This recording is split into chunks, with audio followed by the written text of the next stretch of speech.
Welcome to Cripsa.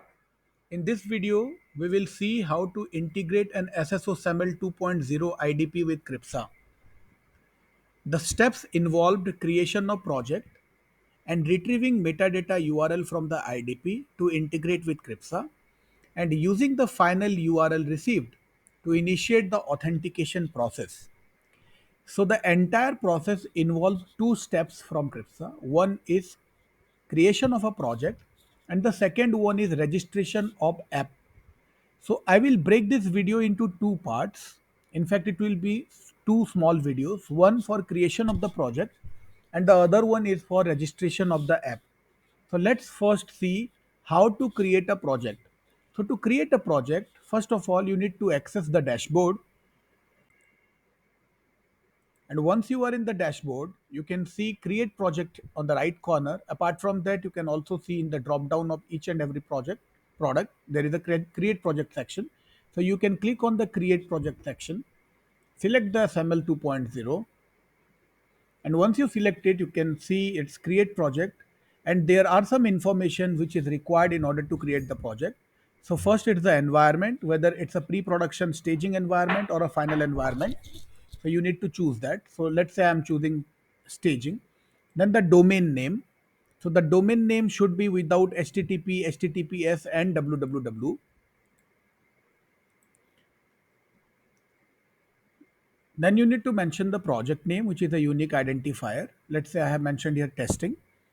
And then the callback URL and the sign out URL. Callback URL is that URL to which the user will be redirected to after the authentication process, and it must starts with must starts with https. Similarly, the sign out URL is where the user will be redirected after logging out, from the application. After you mention all this, after you enter the input, you just need to click on the create project.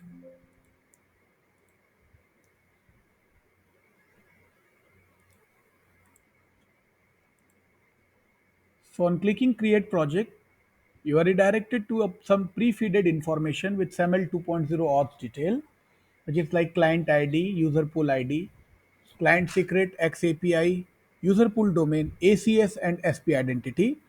And once we receive all this information, we need to wait for 5 minutes in order to register the app.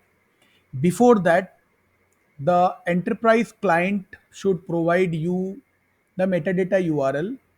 For the metadata URL, the ACS and SP entity is required. So through which one can retrieve the metadata URL from the IDP. So the ACS is like the assertion consumer service. Is this URL? This is the URL where the IDP sends the SAML assertion after the user has been successfully authenticated, and the SP identity ID, entity ID is the unique identifier for the service provider whose application or services the user is trying to access.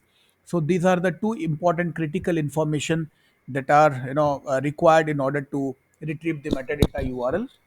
So this is the first step of creation of project. So once this 5 minutes window is over, then we can go on to register the project. So the video that follows after this, I will take you through the registration of the app process. Thank you.